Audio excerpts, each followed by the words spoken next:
పులి చేతిలో గాజు. అనగనగా ఒక అడవిలో ఒక పులి ఉండేది.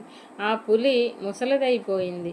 దాని గోళ్ళు పళ్ళు బలహీనంగా అయిపోయాయి. రోజూ వేటాడడం కష్టమైపోయింది. ఆకలితో బాధపడుతున్న పులి ఒకరోజు నదీ తీరాన బాగా మెరుస్తున్న ఒక బంగారపు గాజును చూసింది. వెంటనే వెళ్ళి ఆ గాజును తీసుకుంది. ఇటూ అటూ చూస్తుంటే ఒక చెట్టు కింద కూర్చున్న మనిషి కనిపించాడు. ఆ మనిషిని చూస్తే పులికి నోరూరింది. దగ్గరకెళితే ఆ మనిషి పారిపోతాడేమో అన్న భయంతో కొంచెం దూరంగా నుంచొని ఆ మనిషిని పిలిచింది. మనిషి పులిని చూచిన వెంటనే పారిపోబోయాడు. కానీ ఆ పులి తన దగ్గరున్న గాజును చూపించి, నీకిది కావాలా అని అడిగింది.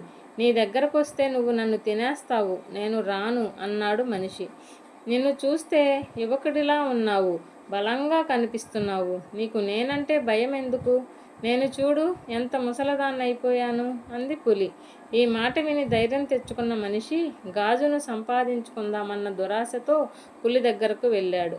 వెంటనే పులి మనిషి మీదకు దూకి అతన్ని చంపి తినేసింది. నీతి ఏంటంటే, నిజంగా దురాశ దుఃఖానికి చేటు మిత్రమా.